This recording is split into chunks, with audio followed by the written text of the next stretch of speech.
Hello and welcome back to Let's Play Jane's Fighters Anthology as we continue with the Egyptian showcase missions. And today we will be showcasing the Mirage III. Now the Mirage III was a fighter designed by France way back in the 50s. We'll get into a little more detail about it as we get into the mission. Now, curiously enough, they don't assign a variant to it, which I find to be somewhat curious, but as we'll discuss, there's multiple variants. 20,000 feet, clear, as is often the case, 10 miles, let's put it to 20 miles, and then, yeah, let's go up against F5s. On the government side, and what can we do here?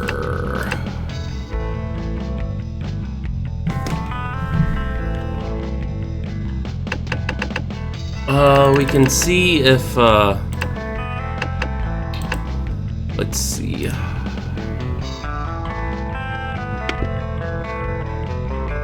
Hopefully with this, the F4s will go after the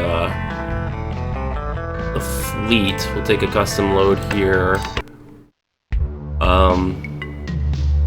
Interesting. This is not a load I would expect from Mirage III.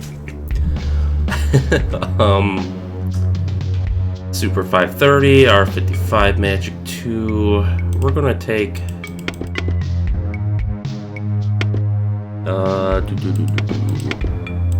we'll probably just take some slicks here, or a slick, that's fine.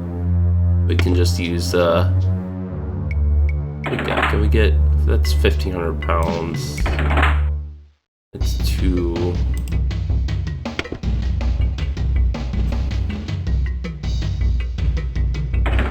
We can take that. It's, basically a Russian 2,000 kilogram, or no, 1,000 kilogram bomb, which ends up being a little bit bigger than the American 2,000 pound bombs. Yeah, I think we'll just try with this, and actually, okay, I was gonna say that'd be really cool. We could take a jammer. Oh, let's take the older I think the LQ-72 is older. With that, let's get started. Alright, so now that we're in the mission here, the Mirage III was the first European fighter capable of exceeding Mach 2 in level flight. Now, let me just...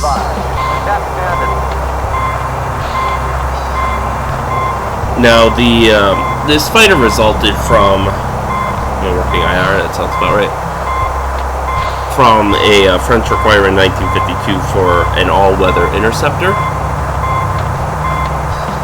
And the Assault offered the Mirage I, which performed well and won the competition. Excuse me, but France thought it was a bit too small. So, the Assault went back, reworked the design, enlarged it to carry more ordnance and more hardpoints, and they ended up creating what they called the Mirage II. Now, this again performed well in trials, but France still thought it was too small. So they, we got one. So they went back, reworked the design again, made it larger, and ended up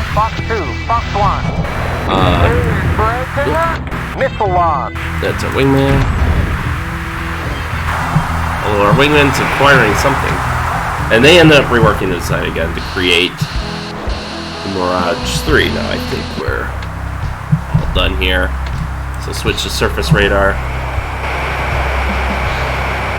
We actually did fairly well, considering I think the Tigers had slightly longer weapon ranges, and we're carrying 2,000 pound bombs, which is limiting our maneuverability somewhat. Now we just gotta find where the small fleet is that it's supposed to generate.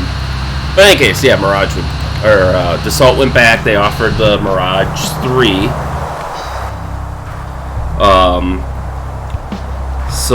And the Mirage III, in addition to being larger and whatnot, was also powered by a new SNECMA. I don't know how to say it.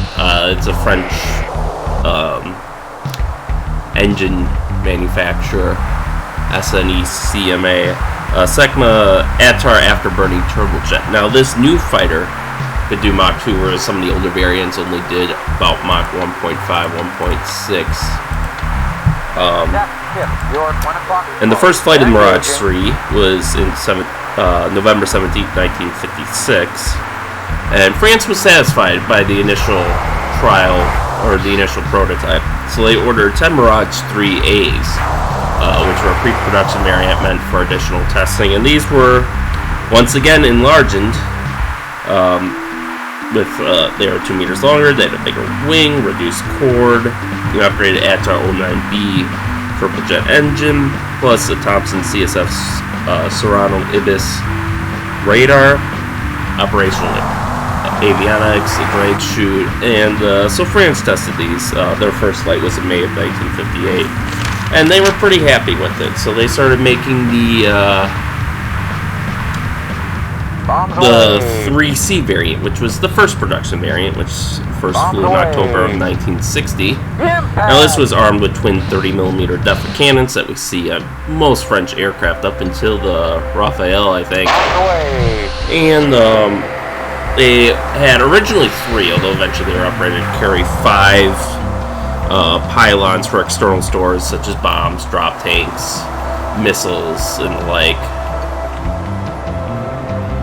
No, CSIP, you failed me. We'll just give ourselves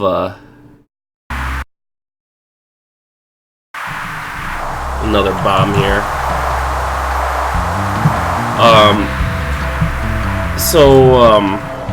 And some of the missiles they were compatible with were early IR missiles, such as the AIM-9B and France's early. I don't know if it was a copy. I haven't read much into the development, but I assume it's their own domestic version.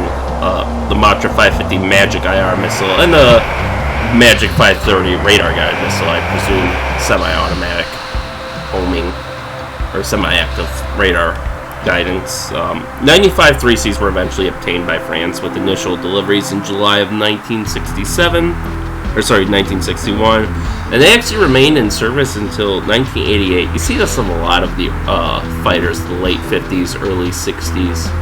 Like I know the F-106 Delta Dart, if I'm not mistaken, was in service with the Air National Guard until the 80s. Which is pretty impressive considering by the 80s it was pretty outclassed. There we go, that's more of what I expected. Did they? I guess they destroyed the ship. And there was also, in addition to the 3C, you had the 3B, which was a trainer variant, which basically you gave up your cannons and some fuel and most of your radars and other operational avionics for a second seat. And one was actually refitted with fly-by-wire in the mid-1970s to serve as a testbed for technologies that would eventually be incorporated into the Mirage 2000. And our bullets are apparently going through the front of the ship now. So, problem with the hitbox there. But Dassault later eventually developed a multi-role variant, the Mirage 3E, with its associated Mirage 3D trainer variant, and the first flight of those was in 5th of April 1961. And with the 3E in comparison to the 3C, the fuselage was stretched to accommodate additional fuel and avionics, including a British Marconi Doppler navigation radar, which I find interesting since France generally likes to prop up their own arms industry, and they are generally very reluctant to purchase from anyone outside of France, as well as an upgraded ATAR 09C engine and the Serrano 2 radar. So let's see what else we got here. We got another cargo ship. Where was he though? There he is. Captain Ship, your 12 o'clock. Engaging.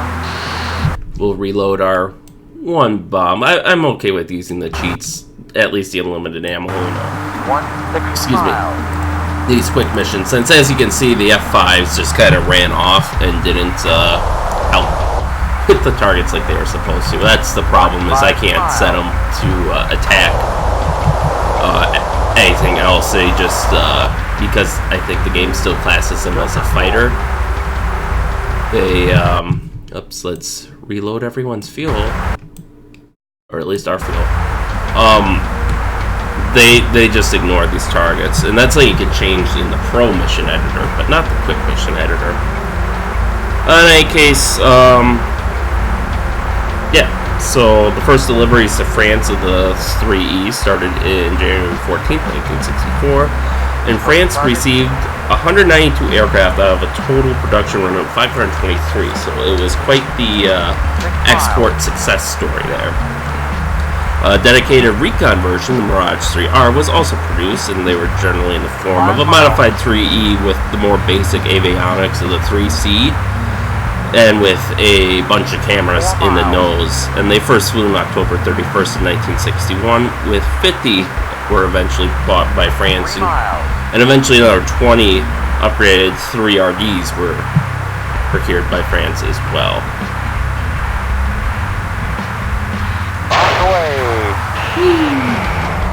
Oh, this one's going to be off, I think. Oh, yeah. We missed big time. You'd think a close hit, though. We did some damage to it. Filter fuel. Bug out. Our wingmen are running out of fuel. And if you don't tell them to bug out, they'll just keep flying with you until they crash. But Israel was definitely the biggest export customer of the, there they go, of the Mirage III. I initially bought 70 Mirage 3CJ fighters and 2 3RJ recon fighters and 4 3BJ trainers between April 1962 and 1968. On the way. And these Mirages racked up huge victories in the Six-Day War, which definitely helped the export success of the Mirage III, because it gained a reputation for actually being effective, while at the same time it was relatively cheap compared to other fighters of the era, like the F-4 Phantom or F-8 Crusader. So, ironically enough, though, France severed ties with Israel over the Six-Day War, and eventually embargoed them, although cooperation, I think, continued unofficially, and you see a lot of instances of French High Command still trying to help Israel and whatnot. South America was another large export customer, ordering 15 Mirage 3Cs and 3Bs, and eventually ordering an additional 6 3Es, 3 3Ds, and 4 3R Mirage 3 variants. And once again, they were also eventually embargoed under UNSC Resolution 418 in November of 1977, and they were forced, much like Israel, to come up with their own support and development program for the Mirage fighters. For like Israel, for example, this resulted in the Nesher. South Africa generally just upgraded their own kit without making any new variants. Other export customers included Pakistan, Argentina, Australia, Brazil, Chile, Spain, Israel, Lebanon, South Africa, Switzerland, Abu Dhabi, and Venezuela. And in addition to service in the Six-Day War, they also saw a lot of service in the Yom Kippur War and the South African border wars. And I believe they had a few victories over African forces in those border wars. They are also used by Argentina in the Falklands War, but because of the extreme range that the Falklands were from Argentina, at least relative to their own aircraft. They could only spend 5 minutes over the target area. So they're mostly used for diversionary flights. Excuse me. To try to draw off the Harrier patrol so that way the actual strike aircraft can make it in. And the one time they did end up fighting British Harriers, they were shot down by an AIM-9L. So didn't do so well. Pakistan currently is the sole remaining operator of the Mirage III, and they have upgraded the type under the Rose program, which I kind of discussed that briefly for the Mirage 5s, I think. And basically, it's to upgrade the avionics, introduce modern control systems, and generally give it all the modern bells and whistles, at least that you can fit on such an old plane. And France also tried to upgrade or create a VTOL variant of the Mirage III. This was back when NATO was looking for a VTOL fighter. And these programs eventually resulted in the Harrier, but after the prototype was made, no one was really impressed with it, so it was shelved. And we are coming in way too high. Put a brake on. We might just collapse our landing gear on this landing. Okay, I guess we didn't. So we will go and park. And yes, technically, I don't know, the game's weird in that even though we're Islamic Egyptian, it considers the Islamic Egyptian air bases, which are tagged with Islamic Egyptian, as hostile. We see there's not a lot here other than the runway, so I guess most of the kit we see in the missions was hand-added for each of those missions, which is pretty impressive given how time-consuming it is. I would have thought that they would have made it a part of the base map, but yeah, that is a brief history of the Mirage III. So let's end the mission there. Alright, and as we can see, it was generally about comparable, I'd say, to maybe a lighter version of the Phantom, as we had less hardpoints to work with. Like, you could see we could maybe carry up to 6 air-to-air missiles, whereas the Phantom, I think, could carry like 8 or 10. And it has very short range. I guess France didn't plan on falling to Russia in any sort of European war, whereas the US and Britain, I believe, as well, plan to operate their planes over Western and Eastern Europe from bases in Britain, so as well as from carrier groups out in the Atlantic. So, but yeah, that is the Mirage III. So next time we will cover the Rafale, which will be the last big French aircraft, I think, that the Egyptians use. With that, thank you all for watching, and stay tuned for next time, and we'll see you then.